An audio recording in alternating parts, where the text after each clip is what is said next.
तो गाइस बात करते हैं चैप्टर नंबर फर्स्ट फोर्स की। तो फोर्स में देखो हमने यहाँ पर आपको इसके न्यूमेरिकल्स बताए थे। मोमेंट ऑफ फोर्स क्या है, ठीक है।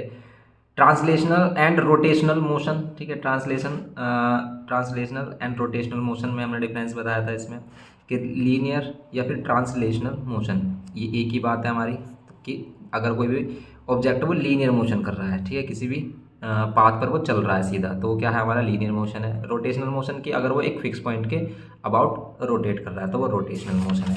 सिंपल इसमें हमने मोमेंट ऑफ फोर्स की, मोमेंट ऑफ फोर्स देखा कि क्या होता है मोमेंट ऑफ फोर्स, वो होता है एफ इंटू आर। आर क्या है यहाँ पर परपेंडिकुलर डिस्टेंस, इसकी यूनिट क्या होती है न्यूटन मीटर। ओके, तो ये आ जाता है हमारा कि मोमेंट ऑफ फोर्स की यूनिट बताओ तो न्यूटन मीटर।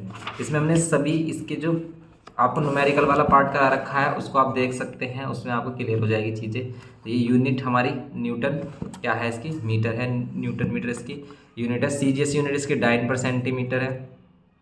ओके, तो इसमें आप इन यूनिट को देख सकते हो। और 1 न्यूटन मीटर कितना होता है हमारा 10⁻7 डाइन सेंटीमीटर, क्योंकि 1 न्यूटन में 10⁵ डाइन होते हैं और मीटर को सेंटीमीटर में चेंज करेंगे 10⁻², तो ये हो गया हमारा 10⁻7। तो ये यूनिट आपको क्या करनी है, एसआई यूनिट और ये सीजीएस यूनिट आपको याद रखनी है, क्योंकि सीजीएस में 1 न्यूटन मीटर किसके इक्वल होगा 10⁻7 डाइन सेंटीमीटर के। ये इंपॉर्टेंट है। 1 kgf किलोग्राम फोर्स इंटू अगर क्या है हमारी मीटर दे रखा है तो ये 9.8 न्यूटन मीटर होगा। ओके, तो 1 किलोग्राम फोर्स वाला भी याद रख लो आप कि 1 किलोग्राम फोर्स, ये डायरेक्ट एमसीक्यूज बन जाते हैं हमारे।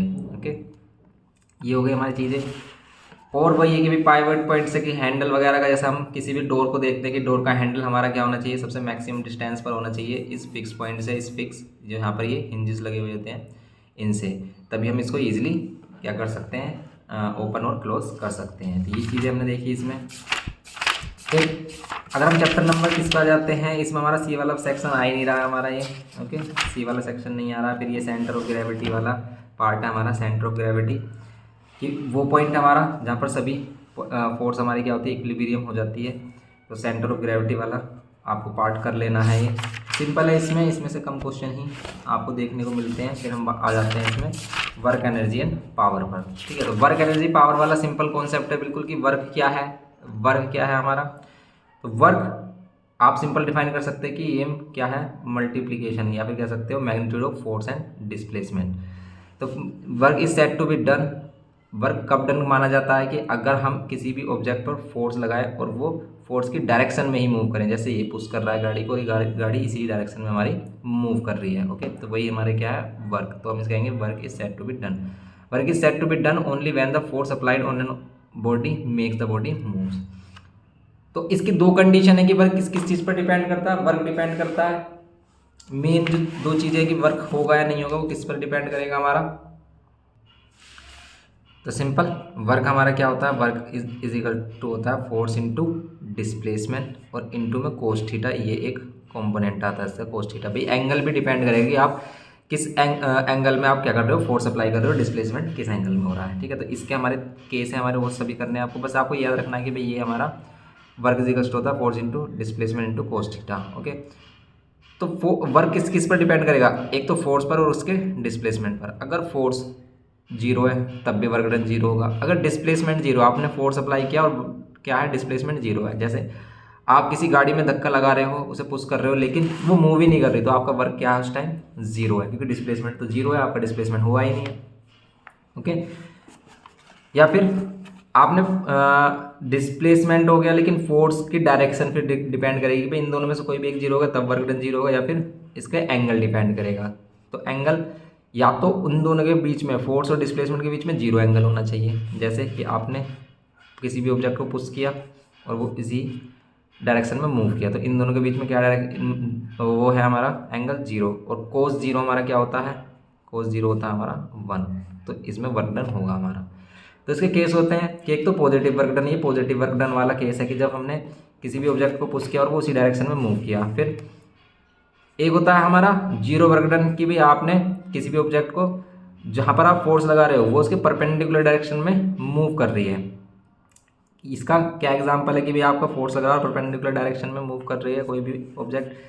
जैसे इसका एग्जांपल है कि भी कोई भी बंदा है वो क्या कर रहा है, उसमें देखो जैसा इसी ऑब्जेक्ट का मोशन देखें कि भाई क्या है कि कोई कुली है, उसने सर पर अपने वेट रखा हुआ है, अपने सर पर उसने क्या रखा हुआ है, वेट रखा हुआ है, और वो चल रहा है, वो आगे की तरफ चल रहा है, लेकिन ग्रेविटी की फोर्स ऑफ रेस्पेक्ट में, ठीक है, ग्रेविटेशन फोर्स के रेस्पेक्ट में इसके डिस्प्लेसमेंट, मतलब इसके मूवमेंट जो जा रहा है, इसके मूवमेंट और इस फोर्स के बीच में, ठीक है, यहाँ जो फोर्स लग रही है इसके बीच में, जो ग्रेविटी लग रही है, फोर्स ऑफ ग्रेविटी लग रही है, F is equals to M G लग रही है, इन दोनों के बीच में 90 डिग्री एंगल है, और कोस 90 क्या होता है हमारा, जीरो होता है। तब हम कहेंगे कि वर्क डन जीरो है, किसके रिस्पेक्ट में, फोर्स ऑफ ग्रेविटी के रिस्पेक्ट में। फिर एक आता है हमारा नेगेटिव वर्क डन वाला केस, की नेगेटिव वर्क डन क्या होगा कि भाई आपका ऑब्जेक्ट इस तरफ मूव कर रहा है, ठीक है, फोर्स इस तरफ लग रही है, या फिर ऑब्जेक्ट इस तरफ मूव कर रहा है, फोर्स इस तरफ, दोनों का अपोजिट डायरेक्शन है। तब हम क्या कहेंगे उसे कि इनके बीच में एंगल कितना है, 180 है, और 180 पर कितनी होती है वैल्यू, -1, कोस 180 होता है हमारा -1, तो -1 होती है, तो वर्क डन हमारा क्या हो जाएगा, नेगेटिव हो जाएगा। तो ऐसा किस केस में होता है, ऐसा होता है फ्रिक्शनल फोर्स में, कि जब हम आगे की तरफ चलते हैं, ठीक है, जब हम आगे की तरफ चलते हैं, ये हम चल रहे हैं आगे की तरफ, ये बंदा आगे की तरफ चल रहा है, तो ऐसा लग रहा है जैसे गिर गया हो, ठीक है, ये आगे की तरफ चल रहा है हमारा, ऐसे ऐसे ऐसे समझो, थोड़ा सीधा कर देते हैं, ज़्यादा ही तिरछा हो गया, ओके, अब ठीक है जी साहब, अब ठीक है जी भाई साहब, ये आगे की तरफ चल रहा है, आगे की तरफ मूव कर रहा है, लेकिन ये अपने पैरों से पीछे की तरफ फोर्स अप्लाई कर रहा है, ठीक है, फ्रिक्शनल फोर्स में ये होता है कि मूवमेंट आगे की तरफ और फ्रिक्शनल फोर्स पीछे की तरफ लग रही होती है। तो बस इन दोनों के बीच में 180 एंगल, तो फ्रिक्शनल फोर्स में क्या होता है, नेगेटिव वर्क होता है। ये चीज़ आपको समझनी है इसमें, ओके। तो इनके एग्जाम्पल पूछ लेता है कि भाई नेगेटिव वर्क के, पॉजिटिव वर्क के, वर्क जीरो के, डिफरेंट एग्जाम्पल्स। तो ये जो हमारा सिस्टम दे रखा है, इसे आपको ज़्यादा दिमाग इसमें मारने की ज़रूरत नहीं है, बस आप इसके केसेस आप याद कर लो, यही आ जाते हैं। जैसे फ्री फॉल वाला केस है कि भाई ऑब्जेक्ट इसी क्या कर रहा है, इसी डायरेक्शन में मूव कर रहा है, और फोर्स भी जो लग रही है हमारी ग्रेविटेशन फोर्स, या फिर कैसे हम फोर्स ऑफ ग्रेविटी लग रही है, वो भी इसी डायरेक्शन में लग रही है, तो बस यहाँ पर पॉजिटिव होगा। लेकिन अगर इसी केस में हम क्या कर देते हैं, नेगेटिव वाला केस एक और हो जाता है हमारा, कि अगर हम किसी भी ऑब्जेक्ट को ऊपर की तरफ फेंकते हैं, ठीक है, डिस्प्लेसमेंट ऊपर की तरफ हो रहा है, लेकिन फोर्स किधर की तरफ लग रही है, नीचे की तरफ लग रही है, F is equals to M G जो लग रही है हमारी नीचे की तरफ लग रही है, तो इन दोनों के बीच में 180 एंगल, तो यहाँ पर भी हमारा नेगेटिव वर्क होगा, ठीक है, अगर हम किसी भी ऑब्जेक्ट को अपवर्ड थ्रो करते हैं, ओके। ये केस है हमारा, ओके, ये केस हो गए हमारे, इनको करना है आपको इसमें। और इसमें क्या है इम्पोर्टेंट हमारा, फिर इसमें वही है कि भाई हमारा ये work done by the force of gravity, तो work done by the force of gravity किसके इक्वल होती है, इसकी पोटेंशियल एनर्जी इक्वल होती है, ओके। और अब इनकी जो यूनिट है हमारी, ठीक है, तो वर्क की यूनिट क्या होती है हमारी, वर्क एक एनर्जी है, वर्क क्या है, एक एनर्जी है, तो एनर्जी की यूनिट जूल होती है, तो इसकी भी यूनिट क्या होगी हमारी, जूल, जिसे हम जे से रिप्रेजेंट करते हैं, ये इसकी एसआई यूनिट है जूल। और अगर हम इसके अदर यूनिट की बात करें, तो इसमें सीजीएस यूनिट आती है हमारी डाइन पर सेंटीमीटर, क्योंकि ये फोर्स इनटू किससे बना है, डिस्प्लेसमेंट बना है, फोर्स न्यूटन। देखो वर्क की यूनिट हमारी न्यूटन मीटर भी हो सकती है, फोर्स इनटू डिस्प्लेसमेंट, वर्क क्या है हमारा, न्यूटन मीटर भी हो सकती है। और सीजीएस में इसे क्या कह देंगे, ये डाइन हो जाएगा हमारा, ये क्या हो जाएगा हमारा डाइन, और डाइन क्या होता है 10⁵ डाइन 1 न्यूटन में, और मीटर 10⁻², ये तो वही हो गया हमारा, अभी हमने बात जो की थी क्या, कि 10⁻7 डाइन पर सेंटीमीटर, ओके, ये हो गया। अब अगर हम जूल की बात करें तो 1 अर्ज, ठीक है, यहाँ पर इसको हम 1 अर्ज या फिर अर्क कहते हैं, ठीक है, 1 अर्क इतना डाइन होता है, मतलब 10⁻7 अर्क, तो 1 जूल किसके इक्वल होगा, तो 1 जूल, अगर हम जूल में इसकी टोटल यूनिट देख लें तो 1 जूल किसके इक्वल हो जाएगा, 10⁻7, इसको क्या कह देते हैं हम सीजीएस में, अर्ग कह देते हैं, ERG बोलते हैं, ठीक है।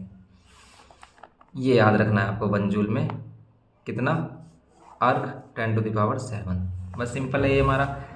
फिर आ जाता है इसमें क्या, पावर क्या होता है, रेट ऑफ डूइंग वर्क, कि भाई कितने टाइम में कितना वर्क किया जा रहा है, उसी को हम पावर कहते हैं। सिंपल पावर क्या है हमारा, रेट ऑफ डूइंग वर्क है, ठीक है, power equals to rate of doing work, कितने टाइम में कितना वर्क किया जा रहा है। जैसे पावर की यूनिट जूल, इसकी सेकंड, तो इसे जूल पर सेकंड भी कह देते हैं इसकी यूनिट, या फिर इसकी जो ऐसा यूनिट होती है वो होती है वाट, इसको हम कहते हैं वाट, डब्ल्यू से रिप्रेजेंट करते हैं पावर। जैसे हम देखते हैं 10 वाट का बल्ब है, 15 वाट का है, 100 वाट का है, ठीक है, इस तरीके से। रेट ऑफ डूइंग वर्क है, power is W upon T होता है, सिंपल, ये देखना है हमें इसमें। तो आपको सभी जो टर्म्स हैं इसके सभी टर्म्स पता होने चाहिए। यूनिट हमने देख ली कि पावर की यूनिट क्या होगी हमारी, वाट होगी, ठीक है। ये मिली वाट, मेगा वाट इस तरीके से आ जाता है हमारा कि 1 किलो वाट में कितना होगा, देखो 1 वाट, ठीक है, 1 वाट हो गया हमारा। अगर हम कहें कि भाई 1 किलो वाट, तो 1 किलो वाट में कितना होगा हमारा, 1 किलो वाट में होगा 1000 वाट। और 1 मेगावाट में कितना होगा, 1 मेगावाट में होगा 10⁶ वाट। 1 गीगावाट क्या होगा हमारा, गीगा वाट में कितना होगा 10⁹ ये 10⁹ सबसे बड़ी आ रही है यहाँ पर गीगावाट, ठीक है। तो गीगावाट है अगर तो 10⁹ वाट, 10⁹ का मतलब क्या है, इसमें 9 जीरो है, ओके। फिर मिली और माइक्रो का आपको बताइए कि मिली वाट 10⁻³ ये छोटी यूनिट्स हैं, और माइक्रो उससे भी छोटा यूनिट हो जाएगा 10⁻⁻⁶। माइनस में जितनी बड़ी पावर, जितनी बड़ी वैल्यू उतनी ही छोटी माइनस में, ठीक है, ये पता है हमें। तो ये माइक्रो वाट, ये चीज़ें सिंपल सी बात है ये हमारी। अब एक इसमें हॉर्स पावर में इसकी यूनिट होती है, सीजीएस में इसकी यूनिट क्या हो जाती है, तो सीजीएस में इसकी यूनिट क्या हो जाती है हमारी 10⁷ आर्क पर सेकेंड कह देते हैं इसे हम, ओके। जैसे अगर हमारा क्या है 1 वाट है, 1 वाट कब होगा हमारा, power is equals to W upon T है। पावर अगर हम 1 वाट की बात करें तो इसे हम कह सकते हैं 1 जूल पर सेकेंड।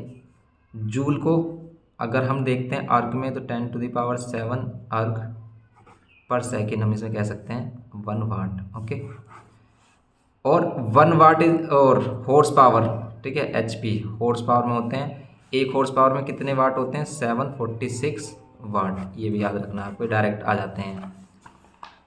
वर्क और पावर में डिफ्रेंशिएशन मतलब डिफरेंस कि भाई वर्क क्या है, वर्क है कि work done by a force is equals to the product of force and displacement, कि ये फोर्स और डिस्प्लेसमेंट का जो क्या होगा, मैग्नीट्यूड होगा, प्रोडक्ट होगा, वही हमारा क्या होता है, वर्क होता है। पावर सिंपली क्या है, रेट ऑफ डूइंग वर्क है कि वर्क कितने टाइम में कितना हो रहा है। Work does not depend on time, ये टाइम पर डिपेंड नहीं करता, पावर डिपेंड करती है टाइम पर। इसकी ऐसा जूल है, इसकी वाट है, बस ये है। अब एनर्जी और वर्क एक ही बात है यहाँ पर, ठीक है, एनर्जी और वर्क एक ही बात है, वर्क भी एक एनर्जी है हमारी। अब एनर्जी की फॉर्म में अगर इनसे बात करते हैं तो एनर्जी क्या है, rate of doing, capacity of doing work, ठीक है। Energy of a body is a capacity of doing work, कि भाई आपके अंदर वर्क करने की कितनी कैपेसिटी है। यूनिट ऑफ एनर्जी, एनर्जी की यूनिट जूल होती है हमारी, ऐसा यूनिट, और सीजीएस में 10⁷, बस ज़्यादा याद करने की ज़रूरत नहीं है। बस इसमें एक और यूनिट आपको याद रखनी है, किलो वाट वाली, kilowatt hour. 1 kilowatt hour में 3.6 इंटू 10⁶ जूल होते हैं, ओके। इतना होता है हमारा 3.6 इंटू 10⁶ जूल। ये हमारा कैलोरी में अगर हम बात करें कि भाई 1 कैलोरी में जो हम एनर्जी यूज़ करते हैं 1 कैलोरी में कितना जूल होता है, 4.2 जूल नियर बाय, वैसे 4.1 समथिंग है इसका, 4.18 जूल, जिसे हम 4.2 जूल भी कह देते हैं, ओके। 1 किलो कैलोरी कितना हो जाएगा, तो 1 किलो कैलोरी में बस हम 1000 की मल्टीप्लाई कर देंगे, इसमें 1000 की मल्टीप्लाई कर दो, कितना आ जाएगा, पॉइंट हटाएंगे नीचे, कैंसिल आएगा 4200 जूल, ओके। इतना लिख दोगे करेक्ट है। या फिर इसकी वैल्यू 4.18 भी आ रही है, ठीक है, इसे आप 4.18 के समथिंग भी लिख सकते हो। 4.18 इसमें अगर हम 1000 की मल्टीप्लाई करते हैं तो कितना आता, 20 से 20 एक जीरो बचती, तो 4180 जूल आता। तो ये है चार, ये तो सिंपल सा हमारा 4200, ये हमारा 4200 से 20 कम है बस, 4180, ठीक है, जूल ये कह देते हैं हम। इलेक्ट्रॉन वोल्ट, 1 इलेक्ट्रॉन वोल्ट में कितना जूल, तो 1 इलेक्ट्रॉन वोल्ट में कितना जूल हमारा, सिंपल, एक इलेक्ट्रॉन में कितना चार्ज, 1.6 इंटू 10⁻19 चार्ज होता है।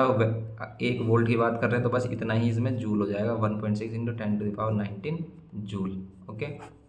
ये है एनर्जी पावर, कि भाई एनर्जी क्या है कि कैपेसिटी ऑफ डूइंग वर्क है, power is a source rate of doing energy है, ठीक है। Energy spend does not depend on time, ये डिपेंड करती है टाइम पे इसकी, वही है बिल्कुल सेम। आप ये वाला डिफरेंस लिख सकते हो जो पहले लिखा था, वर्क और पावर वाला।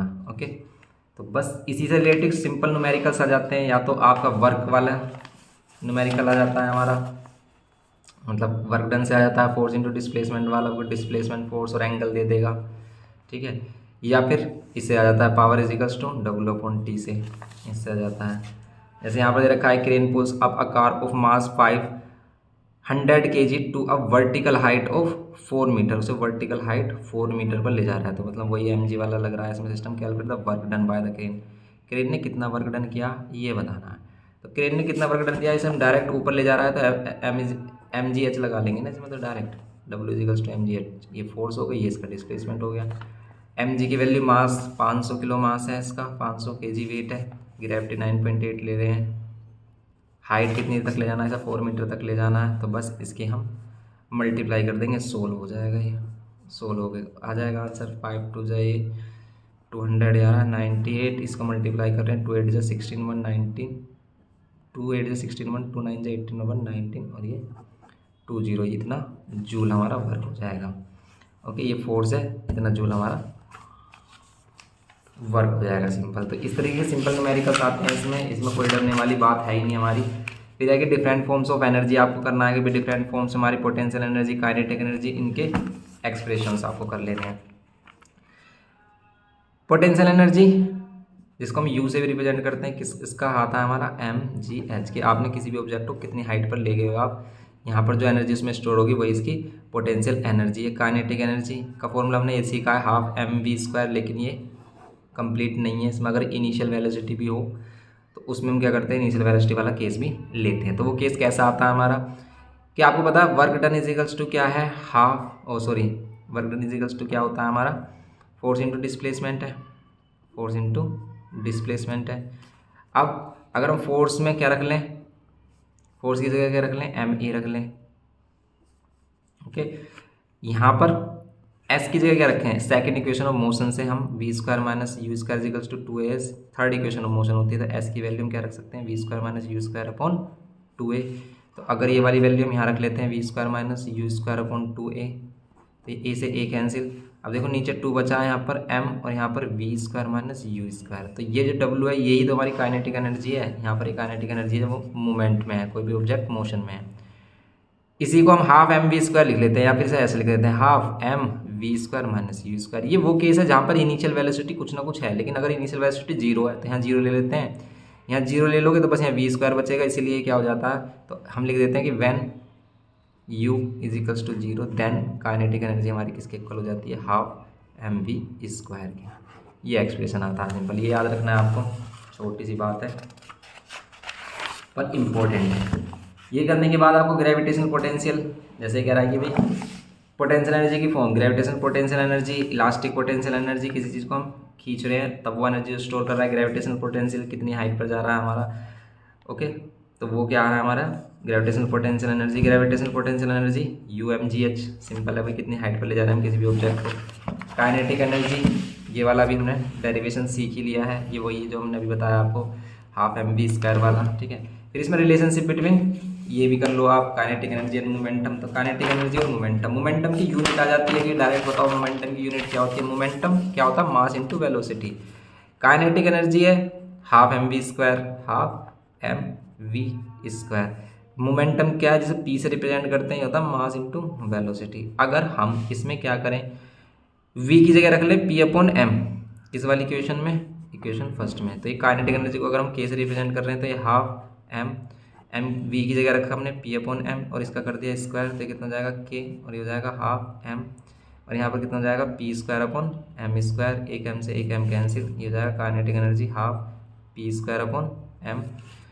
इसको अगर इधर लेके आएंगे तो 2mk इजिकल्स टू p², तो p² इसमें ये रिलेशन आ जाता है हमारा, या फिर हम p इजिकल्स टू क्या देते हैं, रूट में 2mk equals to p। Okay, ये है सिंपल। इसमें मोमेंटम की यूनिट क्या होगी, मोमेंटम का मास का kg और वेलोसिटी की मीटर पर सेकंड, तो ये हो जाएगी kg मीटर पर सेकंड, इस तरीके से लिख सकते हैं, या फिर इस तरीके से लिख सकते हैं kg मीटर सेकंड -1। ये है, इसमें कुछ केस दे रखे हैं कि भाई दो ऑब्जेक्ट हैं, एक का मास स्मॉल एम है, कैपिटल एम है, एक लाइट ऑब्जेक्ट है, एक हैवी ऑब्जेक्ट है B, both have the same momentum. अगर इनका मोमेंटम सेम हो जाए then the kinetic energy of the light body A will be more. तो kinetic energy of light body क्या हो जाएगी, मोर हो जाएगी। क्यों? क्योंकि यहाँ पर ये इन्वर्सली का रिलेशन रख रहा है। तो जिसका मास हमारा ज़्यादा होगा तो हल्के वाले का जो काइनेटिक एनर्जी वो जो हैवी वाला ऑब्जेक्ट है उसके इक्वल माना जाएगा। मतलब कैसे, देखो सिंपल है, क्या कह रहा है कि भाई इसमें क्या हो, हमारा क्या सेम हो, काइनेटिक मोमेंटम सेम हो या kinetic energy. If the light weight both have the same momentum, अगर सेम मोमेंटम है तो इसे काइनेटिक एनर्जी का हमें रिलेशन बताना। तो काइनेटिक एनर्जी को यहाँ से हम क्या कह सकते हैं, पी स्क्वायर अपॉन 2m। एक ए वाले की काइनेटिक एनर्जी है, एक है बी वाले की, इन दोनों का हम क्या कर रहे हैं, डिवाइड। ओके, इन दोनों को क्या कर रहे हैं हम, डिवाइड। इसका मास अगर हमारा m है, दोनों की मोमेंटम सेम है, कैंसिल हो जाएगा, ये ऊपर जाएगा तो kinetic energy of A, kinetic energy of B, तो ये 2m upon 2m small capital मतलब कैंसिल हो गया। तो अब देखो काइनेटिक एनर्जी किसकी ज़्यादा है, इस वाले की ज़्यादा, क्योंकि इसका मास ज़्यादा है, इसका कम है। ठीक है, तो मास पर डिपेंड कर रही है उनके, वो भी इन्वर्सली प्रोपोर्शनल, कि जिसका मास कम उसकी काइनेटिक एनर्जी ज़्यादा। ठीक है, इन्वर्सली प्रोपोर्शनल है मास के, जिसकी मास कम उसकी काइनेटिक एनर्जी ज़्यादा, जिसका मास ज़्यादा उसकी काइनेटिक एनर्जी कम। ये है। ऐसी मोमेंटम में अगर हम रिलेशन देखें, ये कह रहा है कि अगर काइनेटिक एनर्जी सेम हो जाए, काइनेटिक एनर्जी सेम हो जाए तो क्या मोमेंटम उनके मास पर डिपेंड करेगा? यस, उनका मोमेंटम उनके मास पर डिपेंड करेगा, जिसका कम मास डायरेक्टली प्रोपोर्शनल वो भी। अगर मास कम तो मोमेंटम का मास ज़्यादा, तो मोमेंटम ज़्यादा, सिंपल सी बात है ये। ओके, इसमें आपको ज़्यादा सोचने की ज़रूरत नहीं है। ये वही वाला एक्सप्रेशन है जो भी हमने आपको करके दिखाया, half M V square minus V square minus U square वाला। ठीक है, पोटेंशियल एनर्जी, काइनेटिक एनर्जी, ये हो गया हमारा सिंपल की पोटेंशियल एनर्जी, काइनेटिक एनर्जी क्या होगी हमारी, तो conversion of potential energy into kinetic energy. यहाँ पर कन्वर्जन दिखाया कि पोटेंशियल एनर्जी कैसे काइनेटिक एनर्जी में चेंज हो रही है। इसके डिफरेंट डिफरेंट केसेस, जैसे एक hammer at a height of H, gravitational potential energy which is equals to the work done in moving the hammer. की आपने हैमर को उठाया, यहाँ पर उसमें पोटेंशियल एनर्जी स्टोर हो गई, आपने तो जैसे हमारा काइनेटिक एनर्जी में कन्वर्ट हो गई। तो ये डिफरेंट डिफरेंट एग्जाम्पल्स है, जैसे स्प्रिंग का एग्जाम्पल दे रखा है, कंप्रेस किया पोटेंशियल एनर्जी में हो गया, छोड़ा तो एकदम काइनेटिक एनर्जी में। ठीक है, एक compress spring has a elastic potential energy, यहाँ पे इसके अंदर क्या है, इलास्टिक पोटेंशियल एनर्जी। अगर हम स्प्रिंग को कंप्रेस करते हैं तो इसमें पोटेंशियल एनर्जी स्टोर हो गई, छोड़ते तुरंत ये भागती है, वो काइनेटिक एनर्जी होगी। Different forms of energy, solar energy, heat energy, light energy, hydro energy. ठीक है, हाइड्रो का मतलब पानी होता है, पानी वाली एनर्जी है। Electric energy, nuclear energy, nucleus से जो अभी न्यूक्लियर जो हमने रेडिएशन वाला चैप्टर किया था वो न्यूक्लियर एनर्जी की, न्यूक्लियस से जो एनर्जी निकले किसी भी एटम के। जियोथर्मल एनर्जी, हीट वाली, wind energy, sound energy, magnetic में, ठीक है, मैकेनिकल एनर्जी, ये सभी एनर्जी की फॉर्म से ये आपको कर लेनी है। इनके कन्वर्जन आ जाते हैं। ठीक है, इनके एन कन्वर्जन आ जाते हैं हमारे, जैसे मैकेनिकल एनर्जी किस में चेंज हो रही है, इलेक्ट्रिक एनर्जी किससे, डायनेमो मोटर, मतलब मोटर से, इलेक्ट्रिक मोटर से क्या होता है, मैकेनिकल एनर्जी किस में चेंज हो रही है, इलेक्ट्रिकल एनर्जी में। इलेक्ट्रिकल एनर्जी किस में चेंज हो रही है, हीट एनर्जी में। अगर हम हीटर वगैरह की बात कर लेते हैं या फिर आयरन की बात कर लेते हैं। इलेक्ट्रिक एनर्जी साउंड एनर्जी में, लाउड स्पीकर से। इलेक्ट्रिक एनर्जी चार्जिंग, बैटरी में। केमिकल एनर्जी, अगर हम बैटरी को चार्ज कर रहे हैं तो वो हमारी इलेक्ट्रिकल एनर्जी किस में कंजर्व हो रही है, केमिकल एनर्जी। और बैटरी से इलेक्ट्रिक एनर्जी बनती है तो केमिकल एनर्जी इलेक्ट्रिक एनर्जी में। ये chemical energy, light energy, electric energy light energy में। ठीक है, जैसे इलेक्ट्रिक बल्ब होता है, एग्जांपल है कि जो इलेक्ट्रिक एनर्जी को लाइट एनर्जी में कन्वर्ट करता है। ये सिंपल सी बातें अगर आपने कर ली हैं तो आप इसमें कुछ भी चीज़ मिस नहीं करोगे और आपके डेफिनेटली अच्छे मार्क्स आएंगे। ये चीज़ आपको बस क्लियर होनी चाहिए। सिंपल फॉर्म क्या होते हैं, एग्जाम्पल जो आते हैं हमारे, न्यूमेरिकल्स आगे जाते हैं तो वो सिंपल ही आते हैं हमारे, कुछ ज़्यादा टफ नहीं है। वही फोर्स जिसमें एफ इजिकल्स टू क्या लगाएंगे हम इसमें, W equals to F S cos theta वाला रिलेशन लगा देंगे। अगर वर्क डन के लिए कहता है, पावर के लिए वही W/T लगा देंगे। काइनेटिक एनर्जी के लिए वही हाफ एम वी स्क्वायर वाला जो फॉर्मूला वो लगाएंगे। इनिशियल वेलोसिटी 0 तो half M V square, initial velocity 0 नहीं तो हाफ एम और ब्रैकेट में V square minus U square, या फिर दोनों को इनिशियल और फाइनल को अलग अलग रख सकते हैं। जैसे इसी वाले केस में जो हमने किया था अभी, ये kinetic energy half M V square आया तो इस तरीके से रख सकते हैं, या फिर काइनेटिक एनर्जी को हम किस तरीके से ले सकते हैं, हाफ एम वी ये फाइनल वेलोसिटी और माइनस हाफ एम और यू स्क्वायर ये इनिशियल वेलोसिटी, ये कर सकते हैं। ओके, ये करने के बाद सिंपल देखो, conservation of energy. Energy conservation की मैं एनर्जी कभी भी नाइदर डिस्ट्रॉय नॉर भी क्रिएटेड, ये वही प्रिंसिपल है हमारा। तो ये प्रिंसिपल हम इसकी हेल्प से समझ सकते हैं, ठीक है, इस जो डेरिवेशन है इसकी हेल्प से समझ सकते हैं। देखो वैसे अगर आपके पास आ जाएगा भाई प्रूफ करके दिखाओ कंजर्वेशन ऑफ एनर्जी को, तो आप इस पूरे डेरिवेशन को प्रूफ कर सकते हो। और सिंपल डेरिवेशन है, ये डेरिवेशन काफ़ी सिंपल है, लेकिन बच्चों को बहुत ही ज़्यादा टफ लगता है। चलो इसको बता देते हैं हम इसको सिंपल वे में कि भाई क्या होता है इसमें। तो अगर आपको किसको शो करना है, कंजर्वेशन ऑफ एनर्जी को शो करना है, तो आपको सिंपल क्या करना है कि देखो आपने लिया एक ऑब्जेक्ट, इसको हमने रखा h हाइट पर, ठीक है, इसको रखा हमने h हाइट पर, यहाँ पर माना हमने a पॉइंट। अब ये a पॉइंट है तो इस पॉइंट पर इसकी क्या हो जाएगी, पोटेंशियल एनर्जी जो होगी वो कितनी होगी, mgh होगी पोटेंशियल एनर्जी। लेकिन यहाँ काइनेटिक एनर्जी कितनी होगी हमारी, 0, क्योंकि यहाँ पर ये रेस्ट में है, ठीक है भाई।